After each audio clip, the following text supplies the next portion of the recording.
श्री स्वामी समर्थ.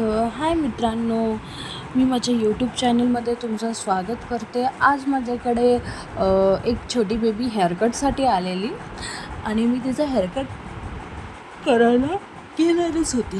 पण तितक्यात काय झालं, मी तिचे केस बघितले ना, तो प्रचंड ऑइली आणि ड्रायनेस होता हेअरमध्ये तिच्या.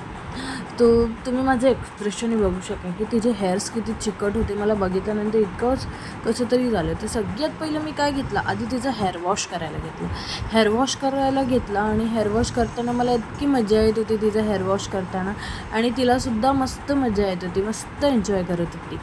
तर मला तुम्हाला सगळ्यांना सांगायचं एक आवर्जून आहे की तुम्ही तुमच्या पाल्यांचे बघच तुमच्या मुलांची काळजी व्यवस्थित घ्या. बिकॉज हीच वय असतं तुमच्या केसांची, म्हणजे लहान मुलांच्या केसांची, फेसची काळजी घेणं. ह्या बेबीचे हेअर इतके स्टिकी आणि इतकी ड्राय होते की लिटरली मी हेअर कट करू शकले नसते विदाऊट हेअर वॉश.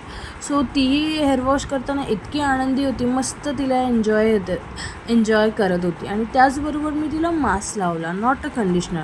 सो तुम्ही तुमच्या बेबींनासुद्धा मास्क लावू शकता, जे की त्यांच्या स्कॅल्पला लागल्यावरसुद्धा काही प्रॉब्लेम होणार नाही आणि केस एकदम स्मूथ राहतील. अदरवाईज तुम्ही नॅचरल घरगुती मास्कसुद्धा बनवू शकता की जे तुमच्या बाळांना तुम्ही लावू शकता. तर फायनली मी तिचं हेअर वॉश करून घेते आहे. हेअर वॉश करून गेल्यानंतर आता तिला वॉश चेअरवर मी घेणार आहे आणि मगच तिचा हेअरकट करणार आहे. आणि ही सगळी तयारी चाललेली गावीला शिमग्याला जायची. ही माझी क्लायंट्स होती रत्नागिरीची. सो मी आता ती डायरेक्टली उठली अचानकच. म्हटलं उठ, तर ती डायरेक्टली उठली आणि आता तिला चेअरवर मी घेतलं बसवायला.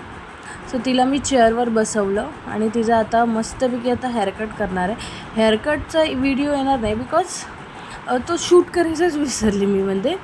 तर फायनली हेअरकट झाल्यानंतर तर तुम्हाला व्हिडिओ दिसत असेल. सो मला तुम्ही नक्की सांगा की तुम्हाला हा हेअरकट कसा वाटला, आणि प्लीज माझ्या चॅनलला सबस्क्राईब करा, शेअर करा आणि लाईक करा. Thank you so much.